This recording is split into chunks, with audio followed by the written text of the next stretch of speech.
కార్తీక పురాణం 9వ అధ్యాయం. యముని దండనకు గురై దండింపబడిన నరులు. ఓ యమదూతలారా, మీ ప్రభు మీకేం చెప్పెను? యమదండనకు గురై వారెవరు? పుణ్యములని ఏమి, పాతకములని ఏమి, వీటి గురించి వివరముగా చెప్పము అని ప్రశ్నించగా యమదూతలు ఇలా చెప్పిరి: ఓ విష్ణుదూతలారా, శ్రద్ధగా వినండి. సూర్యుడు, చంద్రుడు, ఆకాశము, అగ్ని, వాయువు, ఆవులు, పగలు, సంధ్యలు, దిక్కులు, కాలము, ఇవి మానవుల పుణ్యపాపములను చెప్పు సాక్ష్యములు. మేము వీటి సాక్ష్యములు అనుసరించి మానవులకి శిక్షింతుము.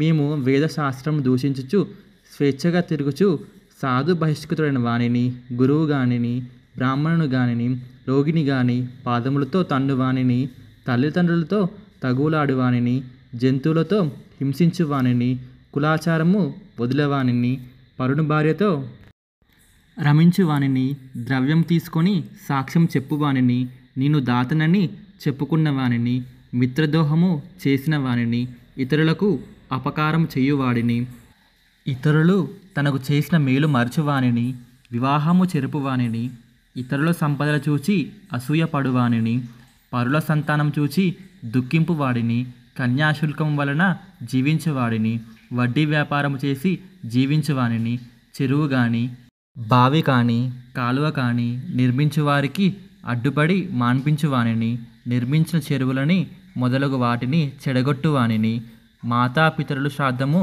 పితృకార్యాలు విడిచిన వానిని, తాను వండుకున్న అన్నము కొంచెమైనను ఇతరులకు పెట్టక ఆడే అంతయు భుజించువానిని, నిత్యము ఇతరుల అన్నము భుజించువానిని, ఇతరులు భుజించగా మిగిలిన శ్రద్ధాభోజనము తినువానిని, ఒకడు ఇతరులకు దానమిచ్చినప్పుడు ఇవ్వవద్దు అని అడ్డుపెట్టు వానిని, యాచించిన బ్రాహ్మణుడికి యథాశక్తి భిక్ష వెయ్యవద్దు అన్నవానిని, తనకు శరణుజోచిన వానిని చంపువానిని, స్నానము సంధ్యావందనము మానివానిని, బ్రాహ్మణ నిందితుని, బ్రాహ్మణ హంతకుని, అశ్వహంతకుని, గోహంతకుని మిమ్మా లోకం ఈడ్చుకొని పోయి అనేక విధముల బాధింతుము.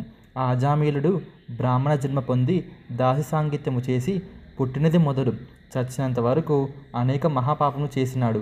ఇట్టి పాపాత్ముడు మీ విష్ణులోకము ఎలా పొందాడు అని అడిగిరి. ఆ యమదూతలు మాటలు విని విష్ణుదూతలు చిరునవ్వు నవ్వి గంభీర ధ్వనితో ఇట్లా చెప్పిరి: యమదండనకు గురైన మానవులు, యమదూతలారా, మీరింత మూఢులైతేరేమి? ధర్మ మర్యాదను గురించి మేము సగ్రముగా చెప్పదము వినుము. దుస్సంగము విడుచువాడిని, సత్సంగమును ఆశ్రయించువాడిని, బ్రహ్మచింతన చేయువాడిని, స్నాన సంధ్యావందనములు ఆచరించువాడిని, భూతదయ గలవాడిని, సత్యవంతులను, అసూయ లేనివాడిని, జప అగ్నిహోత్రము చేయుచు కర్మలను బ్రహ్మయందు ఉంచువాడిని, అన్నదానము చేయువాడిని, జలమిచ్చువాడిని, గోదానం ఇచ్చువాడిని, విద్య కోరిన వారికి విద్యాదానం చేయువాడిని, పరోపకార బుద్ధి కలవాడిని, విష్ణుపూజ చేయువాడిని, హరినామస్మరణ చేయువాడిని, వివాహములను ఉపనయము చేయించువాడిని, ప్రయాణికులకు సౌకర్యార్థము మంటపాలు నిర్మించువాడిని, దిక్కులేని శవములకు దహన సంస్కారాలు జరిపించువాడిని, నిత్యము సాలగ్రామం అర్చించి ఆ తీర్థము సేవించి నమస్కారం చెయ్యువానిని, తులసీమాలను మెడయందు ధరించి విష్ణువుని పూజించువాడిని, తులసి మొక్కను పెంచువాడిని, హరికథ విన్నవాడిని, భగవద్గీత పఠించువాడిని, సూర్యుడు మేష తుల మకర సంక్రాంతులందు ఉన్నప్పుడు ప్రాతస్నానం చేయువాడిని, రుద్రాక్ష మాలికను ధరించి జప దాన హోమాదులు జరిపిన వాడిని, ప్రతిదినము అచ్యుత, అనంత, గోవింద, కృష్ణ, నారాయణ అని హరినామ సంకీర్త చేయువాడిని యమదండనకు గురికారు. ఓం నమ శివాయ.